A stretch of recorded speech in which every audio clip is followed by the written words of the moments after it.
Welcome back to my channel, Techno Trend Zone. Today, we're diving deep into one of the most talked about camera leaks in the mirrorless world, the Nikon Z90. While Nikon has remained officially silent, leaks and insider reports are hinting that the Z90 may just be the brand's most powerful APS-C mirrorless camera to date, an ultra-capable hybrid shooter that could redefine Nikon's crop sensor lineup. Some have dubbed it the Baby Z9, and if that title holds true, then we may be looking at a true game-changer that could shake up the enthusiast and semi-pro market. The Nikon Z90, a new crop sensor king? The Nikon Z90 rumors suggest it will serve as a spiritual successor to the legendary Nikon D500, a camera still praised for its speed, build quality, and autofocus precision. If the Z90 can bring that legacy into the modern mirrorless era, it could dominate the APS-C space where competition is already fierce. One of the standout rumored specs is a 33-megapixel DX format sensor, potentially placing the Z90 squarely against rivals like the Canon EOS R7. This would not only make it one of Nikon's highest resolution APS-C sensors ever, but also ideal for photographers who need crisp detail and enhanced reach for wildlife, action, and sports photography. A major step forward for Nikon's APS-C mirrorless line. So far, Nikon's APS-C mirrorless offerings have been modest, with models like the Nikon Z50 and ZFC leaning more toward the entry-level or casual creator crowd. With the Z90, however, Nikon could finally offer a professional-grade crop sensor camera that bridges the gap between full-frame excellence and APS-C agility, and agility it will have if the rumors prove true. The Z90 is said to support 4K at 60 FPS with oversampling, delivering sharp cinematic footage that could rival cameras in a higher price tier. This puts it in the spotlight for hybrid content creators, vloggers, and videographers who demand both still and motion performance. On top of that, there's buzz about full HD video at 120 FPS, or even 180 FPS, which would open up smooth slow motion footage, a must-have for creative storytelling, action scenes, and social media reels. If these Nikon Z90 video features pan out, the camera will become a serious contender for creators who want versatility without investing in a full-frame body. Speed that rivals the big leagues. Another exciting leak is the Z90's burst shooting speed, which may hit 15 frames per second. That kind of performance could cater perfectly to sports shooters and wildlife enthusiasts, especially those who need to capture unpredictable action. There's also speculation that this might apply to the mechanical shutter only, with electronic shutter performance possibly reaching higher speeds, maybe even up to 30 FPS, similar to the Canon R7. But speed isn't just about frames per second. It's also about autofocus. And here's where Nikon might shine. Leveraging autofocus algorithms developed for the Z8 and Z9, the Z90 may feature advanced subject tracking, real-time IAF, and potentially even machine learning-powered predictive tracking, stabilization, screens, and storage, the core features, matter. Now let's talk image stabilization, a feature many APS-C shooters have begged for. The Nikon Z90 may offer in-body image stabilization rated up to 6 stops, giving it a huge edge over the Canon EOS R7, which lacks IBIS altogether.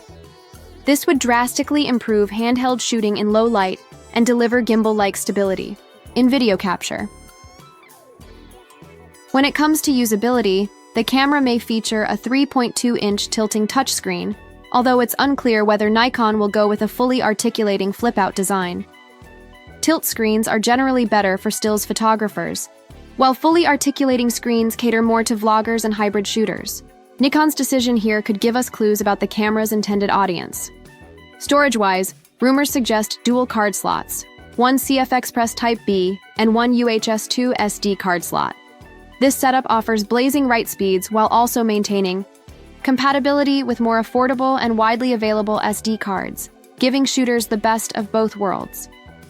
There's also speculation about whether the Z90 will include a stacked CMOS sensor, which could offer faster readout speeds and help minimize rolling shutter in video. However, given Nikon's need to stay competitive on price, we may see a traditional sensor design, similar to the Canon R7, to keep costs more accessible. Z90 versus Canon R7, Nikon's answer to the APS-C challenge? The Canon EOS R7 is currently dominating the enthusiast-level APS-C mirrorless market, boasting a 32.5 megapixel sensor, dual card slots, animal and eye-tracking autofocus, and up to 30 FPS burst speed. To compete, the Nikon Z90 will need to not only match those numbers, but bring something extra to the table, like IBIS, superior ergonomics, or better heat handling in video recording. And the Z-mount lens ecosystem has matured significantly since the early days of mirrorless. With more APS-C-friendly primes and zooms, the Z90 could be an ideal companion for shooters looking to build a lightweight, high-performance system. Surprise! The Nikon ZFR. A retro beast in the works? But wait, there's more brewing in Nikon's labs. While all eyes are on the Z90, another leak has surfaced about a completely different camera, the Nikon ZFR. This camera is rumored to be a retro-inspired full-frame mirrorless model, building on the vintage charm of the Nikon ZF but with a serious bump in resolution and features. If reports are accurate, the ZFR could house a 60 megapixel full-frame sensor, possibly rivaling the Sony A7V and the Canon EOS R5 in sheer detail. That kind of resolution is perfect for landscape photographers, portrait artists, and studio shooters who need every bit of clarity. There's even talk of 16-bit RAW support, something usually reserved for medium-format giants like the Fujifilm, GFX 100, or Hasselblad X2D. While it's unlikely to see that level in a full-frame body, even 14-bit RAW would provide incredible dynamic range and color depth for post-production. Retro meets modern, what the ZFR could offer. The Nikon ZF was a Saki beauty, but not without flaws. Its ergonomics, particularly the grip, drew criticism during longer shoots. The ZFR is expected to fix that while maintaining those classic design cues that photographers love: tactile control dials for ISO, shutter speed, and exposure compensation. Looking ahead, release windows and final thoughts as of now. Nikon has not made any official announcements regarding the Z90 or ZFR, but reliable insiders hint at a 2025 release for the Z90, with the ZFR possibly coming in late 2026 or early 2027. These timelines suggest Nikon is carefully refining these cameras to avoid half-baked releases and stay competitive in a rapidly evolving market.